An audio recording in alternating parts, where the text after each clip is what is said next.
What would you do if the man who catered your biggest career celebration was also the man sleeping with your wife? The glow of my phone screen at 2 a.m. illuminated a text message. Not from my wife, but from a number I didn't recognize. The setting looked suspiciously like the back room of the Gilded Spoon, the catering company we'd hired for my promotion party. My heart hammered against my ribs, a frantic drumbeat of dread. My world shattered into a million irreparable pieces. I couldn't breathe. Who was this man, and what celebration was he talking about? If you genuinely enjoy our stories, please subscribe to the channel.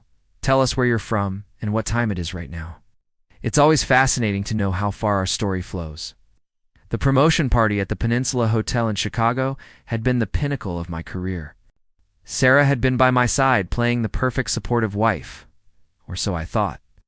I remembered Sarah complimenting his attention to detail a little too enthusiastically. I dismissed it then. Now, the memory was a poisoned arrow. Humiliation washed over me, a cold, suffocating wave. I felt like a fool, paraded for everyone to see. Over the next few weeks, Sarah's behavior shifted subtly, like a shadow lengthening at dusk. Her phone, once left carelessly, was now guarded like a state secret. She'd spend hours shopping on Oak Street, returning with fewer bags, but a strange, giddy energy. Her eyes, once warm and familiar, now held a distant, calculating glint. One evening, while she was in the shower, her phone buzzed with a notification. A text from an unsaved number. "Missing you, my love." That little cafe on Rush Street was perfect today. My hands trembled as I scrolled through her call log. The same unsaved number appeared repeatedly. Then, a receipt for 2 lattes and a pastry from the Daily Grind on Rush Street, dated for one of her solo outings. My mind pieced together the fragments, forming a grotesque mosaic of deceit. The caterer. Mark. It had to be him. Sarah became increasingly cold, her words laced with a subtle venom. Arguments erupted over trivial matters. She'd twist my words, gaslight me, making me question my own sanity. "You're being paranoid, John," she'd sneer, her voice dripping with feigned concern. She was a master manipulator, weaving a web of lies so intricate, I almost believed her. They felt untouchable, these two. I saw them once, by chance, at a discreet restaurant in the West Loop. Mark the caterer looked smug, his eyes scanning the room as if daring anyone to challenge him. Farah, oblivious, was beaming, a smile I hadn't seen directed at me in months. In that moment, a switch flipped inside me. The pain, the humiliation, the anger, it coalesced into a cold, hard resolve. They wanted to play games. Fine.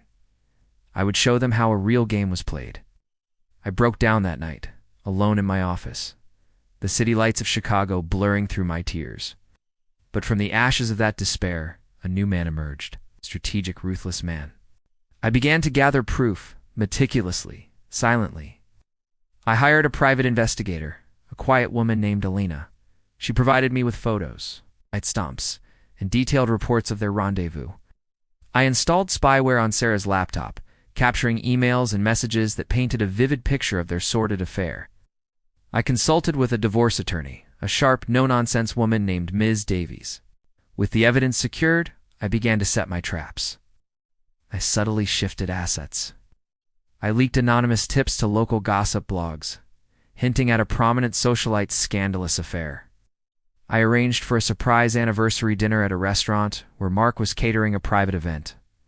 The public exposure was brutal. Anniversary dinner turned into a spectacle. I confronted Sarah, calmly presenting the evidence, the photos, the texts, the bank statements. The restaurant patrons, many of whom were our mutual acquaintances, watched in stunned silence. The gossip blogs exploded. Sarah's social standing evaporated, and her family disowned her. The divorce proceedings were swift and merciless. Ms. Davies tore Sarah apart in court. The judge, unmoved by Sarah's tearful pleas, awarded me everything, leaving her with nothing. Mark's catering business, tainted by the scandal, collapsed. He lost his contracts, his reputation, and his livelihood. Sarah, stripped of her wealth, her status, and her dignity, was left utterly ruined, a pariah in the city. I stood on my balcony, overlooking the vast, indifferent expanse of Lake Michigan. The condo felt empty, but the silence was no longer suffocating. It was peaceful. The revenge was complete, but the victory felt hollow, a cold comfort in the vast emptiness of what was lost. The silence of an empty home can be louder than any scream.